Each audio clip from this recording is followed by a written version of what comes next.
On a February morning, the Charles de Gaulle comes into port. The French aircraft carrier is returning after a week's training on the high seas. Helped by 2 tugs and some pushers, it's maneuvering to moor at its dedicated quay in its home port, the naval base of Toulon.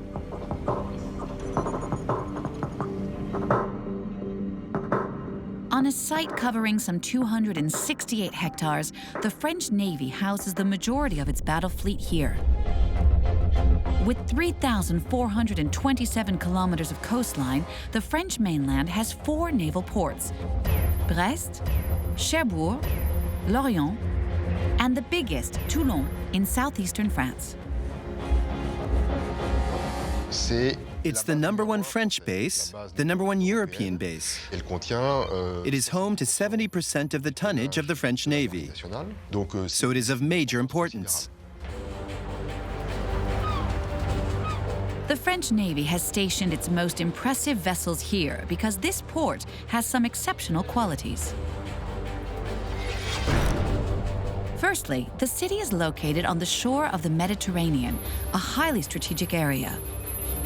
The Naval Action Force has units permanently deployed there. It's a threat zone because there are Mediterranean countries which are at war. In Syria, for example, there are regions of instability, such as Libya. And then there are threats or conflicts which seem far from the Mediterranean, but whose effects can reach our shores. 1,500 hectares of water made up of a small harbour and a large harbour. A breakwater of 1,300 meters protects the entrance to the military port. The port is sheltered from the Mistral wind by the hill of Sifour to the west. It also has natural protection from the swell thanks to the Saint-Mandrier Peninsula. Between the Rhone and the Italian border, it's the only harbor that is well sheltered, closed around practically 3/4 of its perimeter. Toulon's very deep bay allows it to receive very big ships. There is a depth of around 10 meters guaranteed at all points. The deepest points go down as much as 40 meters, but safe navigation can be assured to around 10 meters. Toulon is one of only 2 ports in France, along with Brest, to offer the advantage of such depth. There are only about 10 such ports in the world. The naval base is home to France's nuclear-powered attack submarine fleet, destined for protection and intelligence missions. 5 degrees to your left. Today, Toulon hosts 6 of them. We have the best units, the biggest units, and the most effective units in the French Navy. 350, straight ahead. This place is being modernized all the time. This is also where 3 Mistral-class assault ships are stationed. These are amphibious helicopter carriers. These giants of the sea can deploy a full airborne force of combat helicopters. They are also capable of turning into a sort of floating port, sending large landing craft to land.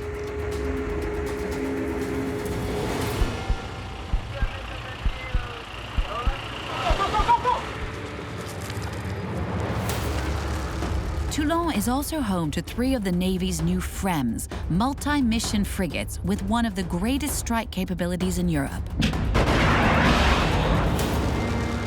There are also anti-submarine and air defense frigates.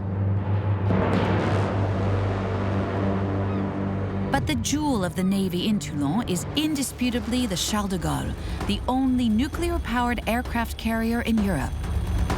This colossus, with a length of 261 meters, can cover 1,000 kilometers per day.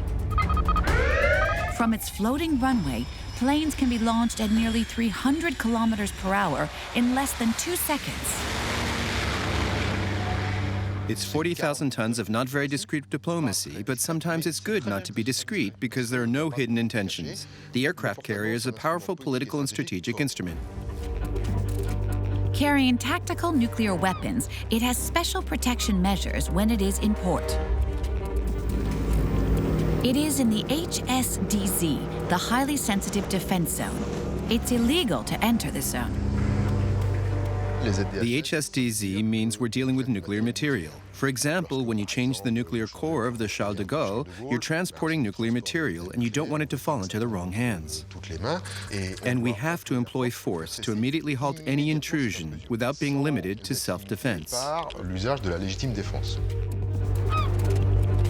Given its strategic importance, the military port is one of the best protected sites in France.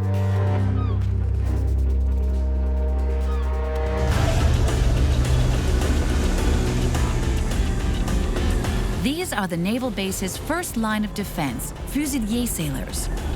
Around 250 keep watch at Toulon. Guys, go on ahead.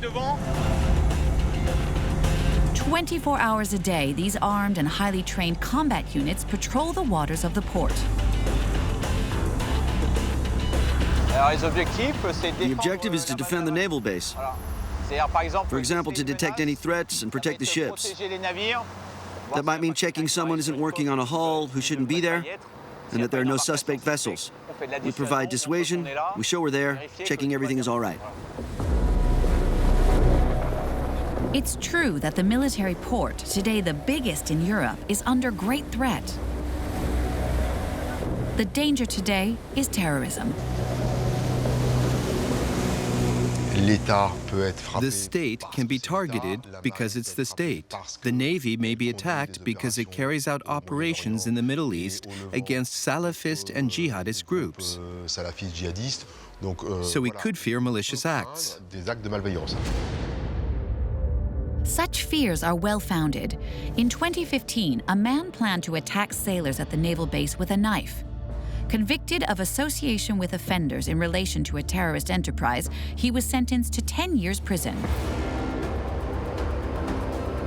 To prevent any intrusion from the land, the naval base is entirely surrounded by a protective wall and barbed wire.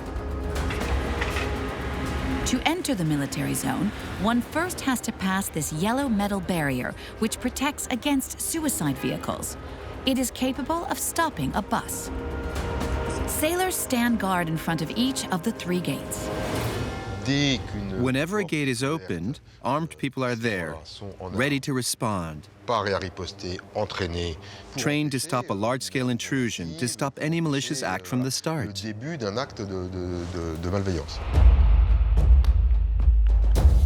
But how would they prevent an attack from the sea?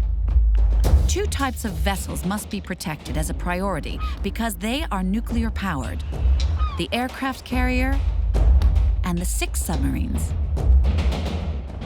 The solution is this floating barrier which surrounds the submarine zone.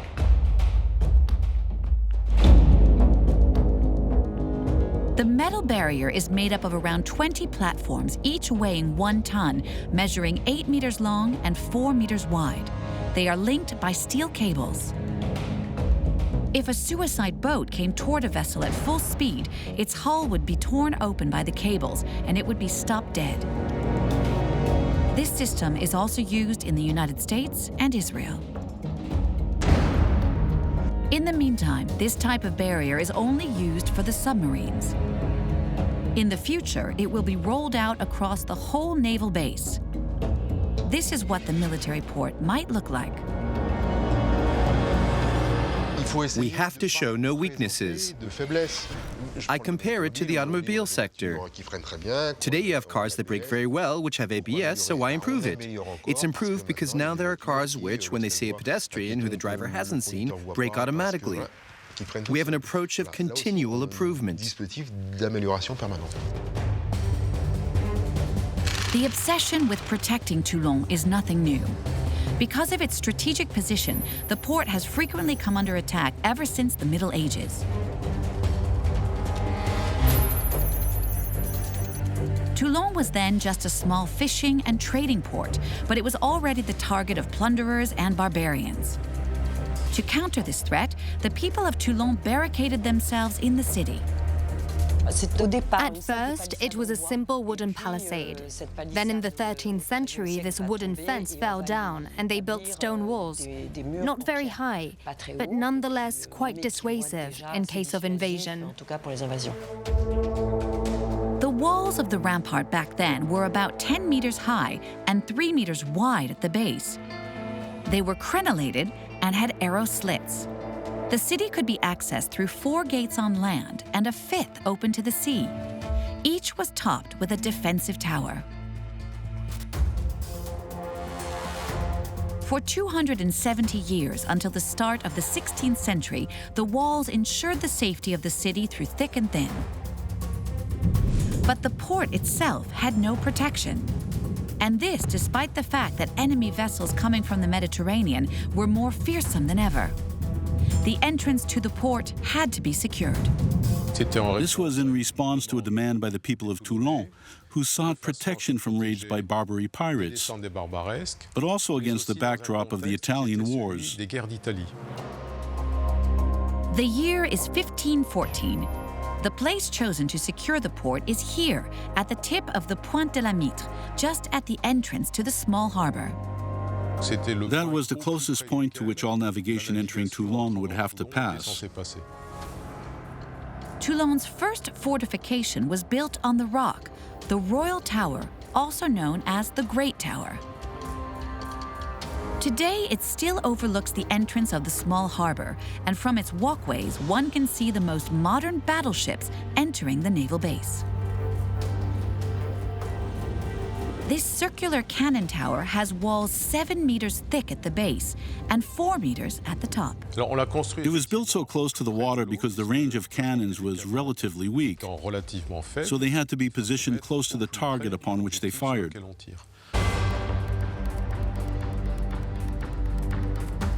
This tower is a huge cylinder, 60 meters in diameter, inside of which is another cylinder where the key elements of the structure are located. If a naval bombardment destroys the outer envelope, the inner core containing the powder, water, and the chapel would remain intact. So there are these 2 successive envelopes, like Russian dolls, which allows the outer envelope to take blows, while the inner fort could fight on. In terms of artillery, to confront warships arriving from the sea, the designers of the Royal Tower ensured it was ready for everything. The artillery was positioned on 2 superimposed floors. On the upper floor, 10 meters above the level of the sea, the cannons fired into the mast of any boats trying to force a passage. On the lower floor, at water level, simultaneous fire into the ship's hulls was designed to sink them. The advantage of the fort over the ship is that, allowing for the movement of the water, they say that a cannon on land is worth 3 cannons at sea. With the swell, the ship has a lesser capacity to fire on a target. However, a ship can align firepower of several dozen cannons to port or starboard, to which the fort cannot respond. So, over the course of the centuries, the superiority shifted in favor of the sea over the land. But the Royal Tower could count on one major advantage: these huge stones around the gun batteries known as Bastion stones. Back then, these jutting round stones sent a terrifying signal to a naval enemy. In fortifications, the symbolic and ostentatious element is absolutely key to the actual effectiveness. The Bastion stones serve no practical purpose, but look very imposing. It has a very dissuasive effect. But soon, one defensive structure would not be enough. So in 1636, just opposite the Royal Tower, the Balaguier Tower was built. 50 years later, they were joined by the Aiguillette Fort, which still belongs to the Navy. The port was then well and truly protected. Since the cannons in each fort had an effective range of around 800 meters, they covered all points with their fire. If you put yourself in the place of the captain of a sailing ship trying to enter the small harbor in Toulon, he has to cross a curtain in which he knows that there are 80 cannons facing him. So it's a relatively hazardous maneuver.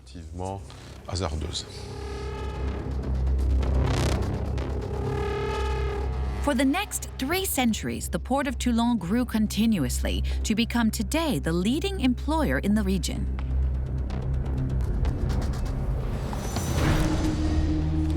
23,000 people work here, including military staff, but also civilians in the defense and industrial sectors. Every day, this huge workforce enters the base, which operates like a town in its own right.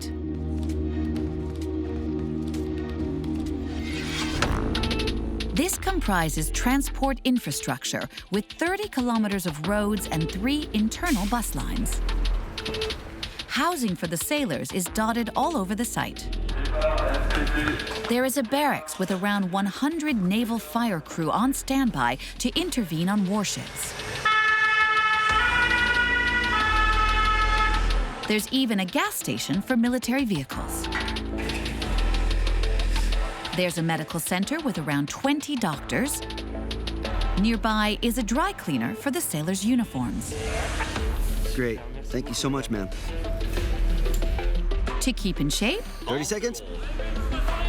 there's a sports complex with running track and pool. Today, the crew of the Charles de Gaulle is undergoing tests before heading out on a mission. Stop. 3 minutes, 3 seconds. In the middle of the base, sailors on leave can enjoy leisure facilities such as a movie theater. There's even a chapel catering to 4 different religions. It's a town in every sense, which operates round the clock, with all infrastructure and facilities of a town. The naval base is also a laboratory where cutting-edge technology is tested. Off the coast of Toulon, 7 men from the Human Dive and Undersea Intervention Unit, the Cephasmer, are preparing to carry out the 1,000th dive in the Newt suit, a manned device designed to assist submarines in distress.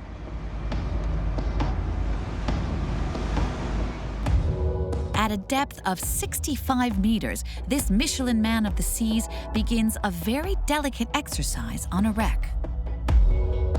With the help of its articulated arms and little grabs, the pilot has to detach the cylinders, then plug a metal attachment into the orifices to refresh the air in the submarine and thereby save the crew.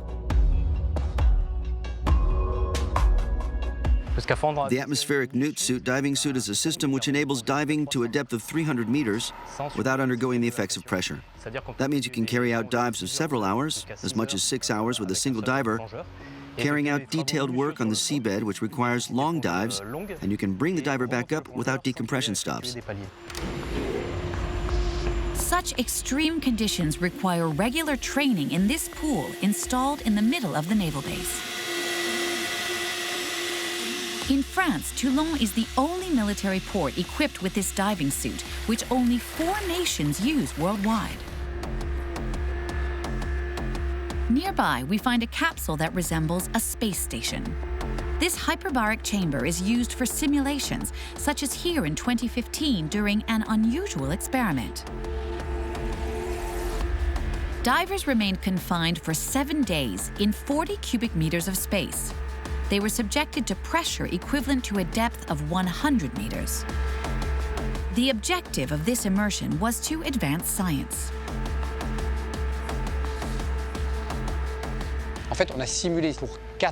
We carried out a simulation for 4 people, staying in hyperbaric atmosphere as if they were imprisoned in a crippled submarine on the seabed. The crew had to be brought to the surface using decompression stops, if you can use that expression, in a slow, gradual, and controlled way to avoid any risk of the bends for the whole crew. Thanks to these technological innovations, deep-sea operations are a field of excellence for the French Navy, recognized worldwide. But today, technology also extends into the digital domain. In this simulator, the sailors train in self-defense with dummy weapons. On a giant 270-degree screen, very high-resolution projectors make all sorts of threats loom up in an ultra-realistic display.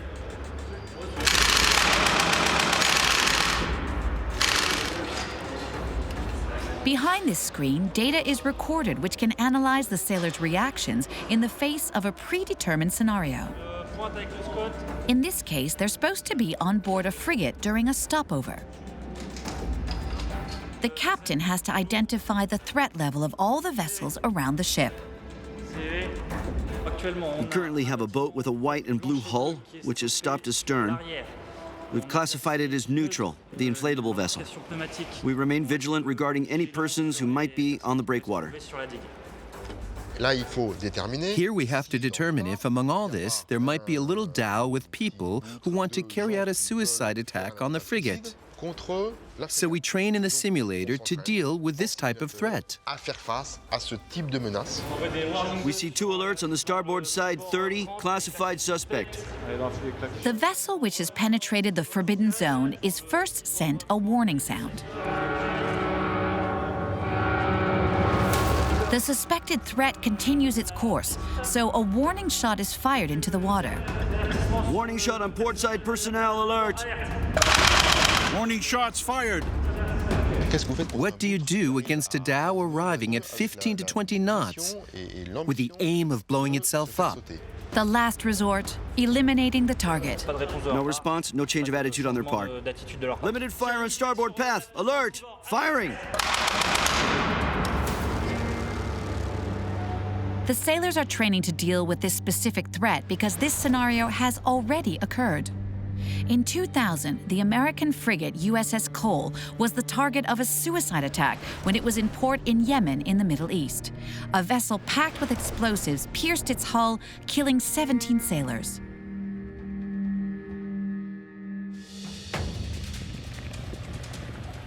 But in Toulon, the priority remains preparing the warships for operations. This involves refueling, restocking the munitions, and loading supplies to ensure the autonomy of the crew wherever they are around the globe. This vast warehouse is like a supermarket full of the long conservation products used by sailors. Alongside is a giant frozen food store. Its contents are dispatched to the ships and are essential to operations at sea that can last for months. But the main task is maintaining the ships so they are permanently at full operational capacity. A ship is like a car. You use it, and then at some point you have to go in for a 30,000-kilometer service. It's the same for ships, except because a ship is bigger than a car, the operation is a bigger affair. We need docks, we need cranes. It's on an industrial scale. We're moving heavy loads, and since modern ships are packed with technology and computing, we need some very precision mechanics. And with 70% of the tonnage of the French fleet in port, Toulon has its work cut out for it. But how do they repair these huge ships battered by the sea? How do they work beneath their hulls? The solution involves an ingenious technique, these basins known as dry docks. They are built around 15 meters below sea level. We start with the basin full of water. Once it is full, the gate is floated away from the entrance. The ship moves into the basin, the gate is put back in place, and weighted to seal the entrance of the basin. Then we use electric pumps to empty the dock through evacuation tunnels. As the water level goes down, the ship comes to rest on this row of big concrete blocks topped with wooden chocks to avoid damaging the hull. Once the ship is high and dry, it's accessible to the workers. Below sea level, they get busy on the hulls, the decks, and in the bowels of these ships. Today, in this dry dock, 180 meters long, with a volume of 60,000 cubic meters, the anti-aircraft frigate Chevalier Paul is having a makeover. It will remain here for 7 months. We'll check everything that makes a ship, and then everything that makes it a warship. The radars, the sonars, modernization of the operations center, verification of the acoustic muffling, modernization of the cabling. We're going to install fiber. That's why it takes several months. But the heavy mechanics and the high-tech and precision electronics are done at the same time. When work on the hull is completed, the operation is reversed. We start by opening the valves to flood the basin. Once the water level is the same as in the harbour, then the ship can leave the dock and we can start over with the next one. In all, the Toulon Naval Base has 12 dry docks adapted to all sizes of vessel, including the biggest of them all, the Charles de Gaulle. In 2017, the aircraft carrier spent 18 months in dry dock for a total refit, which took 4 million man-hours of work. This clever technique of dry docks is nothing new. It dates back some 200 years. Even then, Toulon was already the biggest military port in France. But its history goes back even earlier, to the reign of the Sun King. This is the mid-17th century. Louis XIV had a crazy project. He wanted a squadron of 50 to 60 ships in the Mediterranean. Toulon was designated to become the biggest port of war in the region, except that the little port was absolutely not ready to play that role. It's huge. In the port of Toulon, there were barely a dozen ships. So they had to create an arsenal which could not only build 2 or 3 ships at the same time, but which could also moor them so they would be ready to serve the maritime and political ambitions of Louis XIV. Starting in 1669, and for the next 10 years, a dozen projects were proposed, but none of them was good enough. That is until the king's right-hand man, Colbert, called on a new engineer in charge of the kingdom's fortifications, Vauban. He used his skills in picking out the best. He studied the plans produced by his predecessors and produced a composite and proposed a plan which Colbert immediately liked. When he presented it to Colbert, he was extremely prudent. He said, "I'm afraid, sir, that the cost will horrify you, and that you will consider me bolder than is reasonable." But he concluded by saying that it would be money well spent. Colbert signed a check for Vauban, and work on the arsenal began. It began in 1679 and lasted for 15 years. The total area was 30 hectares, 8 times bigger than the previous port. At the heart of his design, Vauban put the shipbuilding facility. It was right at the center of the arsenal, because it obviously had to be at the water's edge, so that the ships could be launched once they had been built in the dry docks. It was also in the center because all the materials involved in naval construction had to converge there. Starting with the manufacture of ropes. They are still used today in Toulon Naval Base to moor the warships at the quayside. At the time, they were a key element in the construction of sail-powered warships. A vessel with 100 cannons needed around 200 kilometers of ropes. And the material, what was used, was hemp. At this time in the French Navy, the material, what they used the most was wood and hemp. And hemp was very cheap.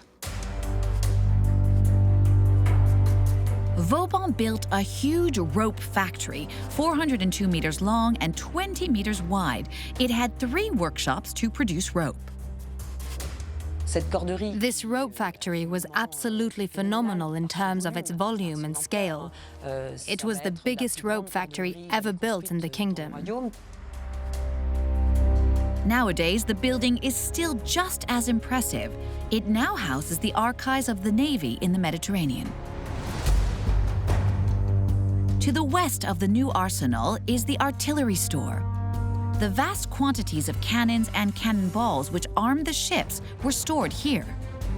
Thousands of cannons needed to be stocked in the arsenal because one of Louis XIV's fleets would be composed of several dozen ships, and the most powerful carried between 90 and 110 cannons. The arsenal also had to provide provisions for the sailors who would leave on campaigns for months at a stretch. Back then, the Navy handled the task itself. So far removed from the shipbuilding site to avoid fire, Vauban had another essential structure built, a bakery with 12 ovens. At the time of the sail-powered navy, the sailor's basic foodstuff was the sea biscuit. The sea biscuit is a sort of bread which is cooked for a long time at a very low temperature, so all the moisture is gone. This staple made of flour and water can then be kept. It's just a method of long-term conservation. Huge quantities were involved.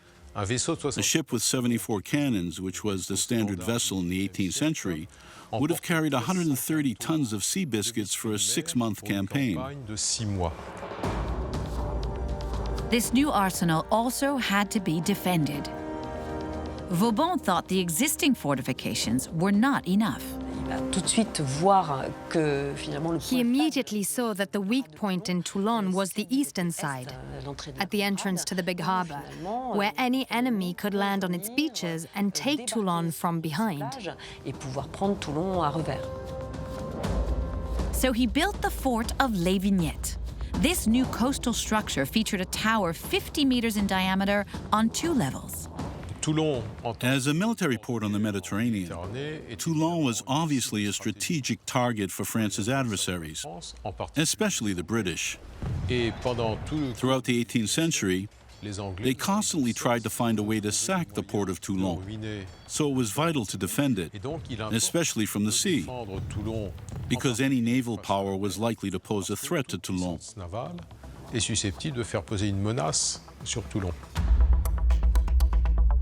3 centuries later, that threat still exists, but it has changed form.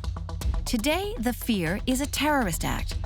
The protection of the naval base remains a crucial issue. Our cameras got exceptional permission to enter the sanctuary of the military port. Cell phones are forbidden. To get in requires a badge, a code, and passing through a double security door. Please, come in, please. This is the Navy Operational Center, the COM. In this large room, all information on activities underway in the Mediterranean is centralized in real time. The aim is to identify any potential threat among the heavy shipping traffic in the region. The Mediterranean covers perhaps 1% of the surface of the oceans, but it has 25% of global shipping traffic. 2/3 of France's supplies pass through here, so you can imagine trading activity and the navigation involved in that. This facility operates under strict secrecy because the exact positions of the entire French Navy fleet are sent here. Each vessel transmits to the COM all the intelligence gathered. A place like this ensures that all information can be relayed to detect any abnormal activity, the appearance of a threat, and thereby prepare a plan to counter that threat. That's why we have a detailed system in Toulon that I won't be showing you today, you understand why, which allows us to intervene in a very short space of time to stop a terrorist attack on a cargo vessel at sea, or a terrorist attack that might target our military installations.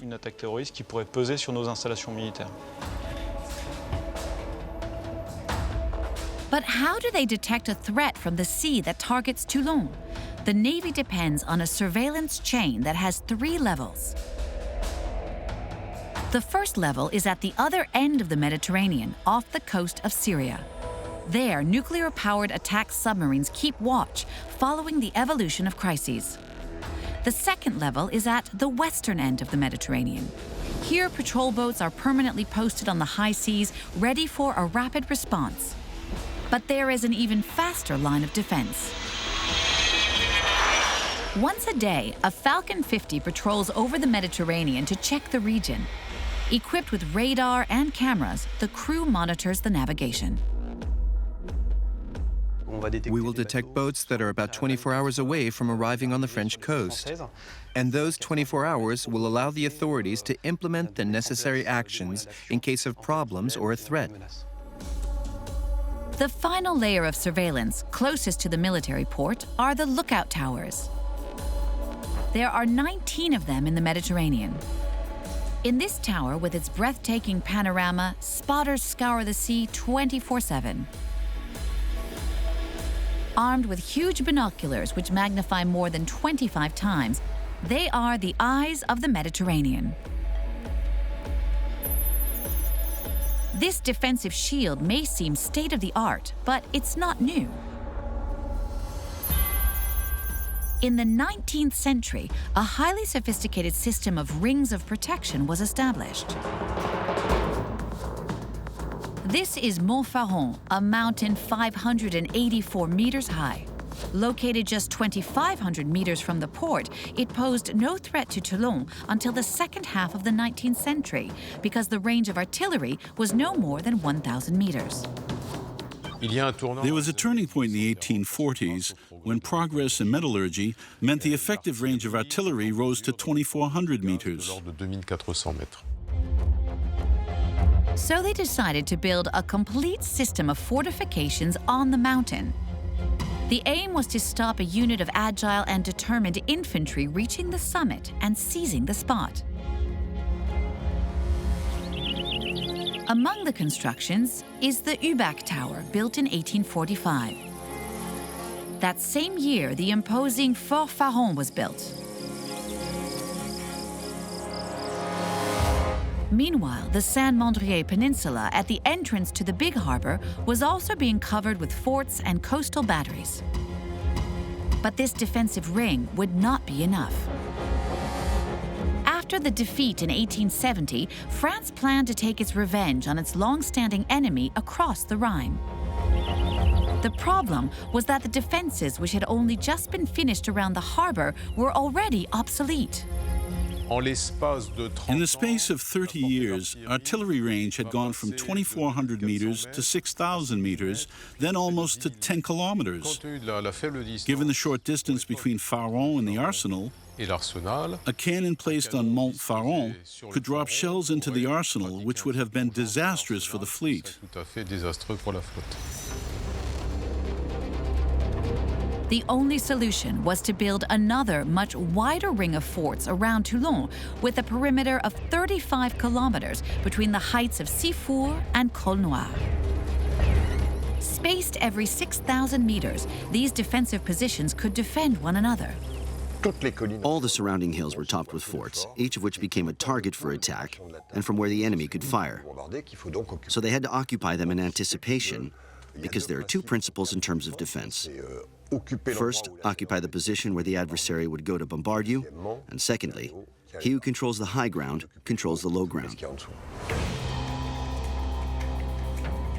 Among these new structures was an impassable wall, the Fort de la Croix-Faron, completed in 1875. Located at 525 meters above sea level, it still offers one of the best views down onto the naval base. It was built right into the mountainside. The line of the wall to the north and east followed the contours of the rock, since its only defensive purpose was to stop it being scaled by commandos.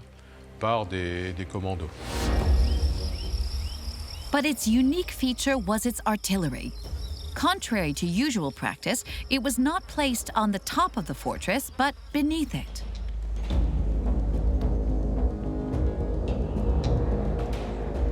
The most spectacular part of the fort is here, 15 meters below ground. Here, caverns have been carved into the rock. There are 12 in total. These galleries were designed to house the cannons. Through the openings, the gunners would fire into the valley.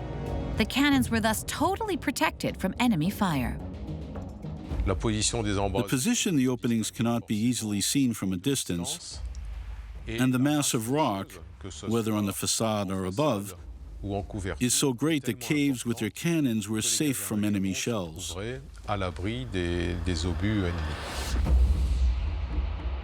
At the start of the 20th century, Toulon was behind a ring of steel including 120 large-caliber cannons and 15 mortars. But they would play no role in the First World War, since the coast of Toulon never came under threat. However, in the Second World War, the port saw its fleet almost entirely destroyed. But this was not due to an enemy attack. the French themselves scuttled the pride of the Navy. At Rotonde on June 22, 1940, France signed an armistice with the Third Reich. It kept control of its navy so the Germans could not use the French fleet. Germany made this concession to France on condition that all the vessels in the navy would assemble in the port of Toulon and would stay there and be disarmed. But 2 years later, during the Allied landings in North Africa on November 8, 1942, Hitler was furious. The rumor had circulated for several months that the Allies were preparing a double landing in North Africa and France. So on November 11, 1942, the German panzers were sent post-haste to the Mediterranean coast. Germany had decided to enter the free zone and obviously headed for Toulon to seize the French fleet. Seeing that, the Navy was thrown into some confusion as to what to do. Should they flee?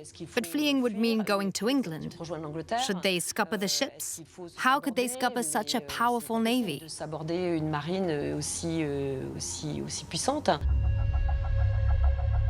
On November 27, 1942, the Navy took a radical decision. The order was given to sink the entire fleet to stop the ships falling into enemy hands. It was around 5 o'clock that the Scuttling started, that they have opened the loopholes and that they lit on the explosives. And then it took up to 6:30 that people in Toulon could hear all these explosions. Some ships were sunk vertically in the hope of recovering them later. Others were simply destroyed. 5 submarine commanders disobeyed the order and left harbor. 3 of them reached North Africa and resumed combat along the Allies. 90% of the fleet was destroyed. It was chaos. The port was in flames. Some buildings were burning until mid-December. So you can imagine the clouds of smoke, the pollution, the explosions that could be heard. It was an unbelievable sight, and the population was distraught.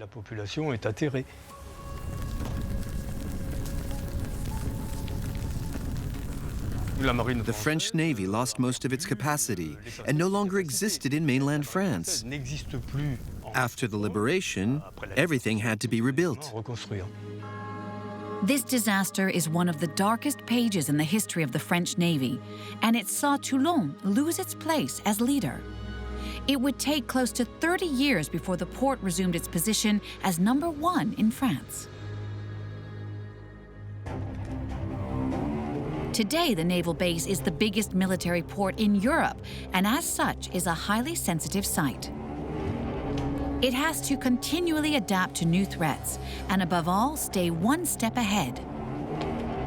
What if tomorrow the security of the naval base depended on drones? In 2017, a unique experiment in Europe was carried out by a group specializing in naval defense. In barely 30 minutes, an inflatable dinghy threatening the naval base had been detected, identified, and neutralized solely through the intervention of 3 drones. This is how it went. Out at sea, a vessel is navigating very slowly toward Toulon, but it has turned off its AIS, or Automatic Identification System. The AIS is a system fitted to merchant shipping as well as military craft, and which provides information on the nature of the vessel. It's like its identity card. If a boat switches off its AIS, that means it may be trying to hide its identity and that it has potentially suspect behavior. Rather than send any men to check the vessel, which would mean taking risks, they send the first drone, the D-19.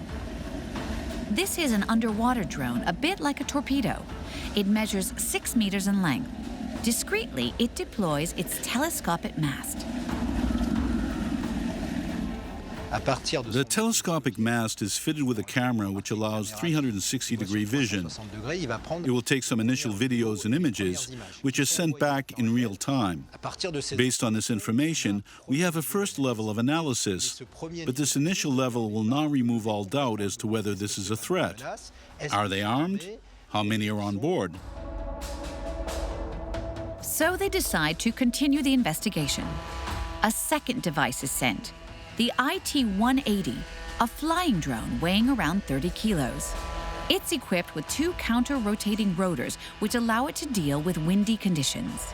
The aerial drone will take pictures from above and thereby provide another view of the situation, such as any cargo that may be on the vessel. Once we have these 2 sources of information, which we will combine, we'll be able to tell if there are a number of attackers, whether they are acting suspiciously, and whether we have to go into the zone to neutralize them.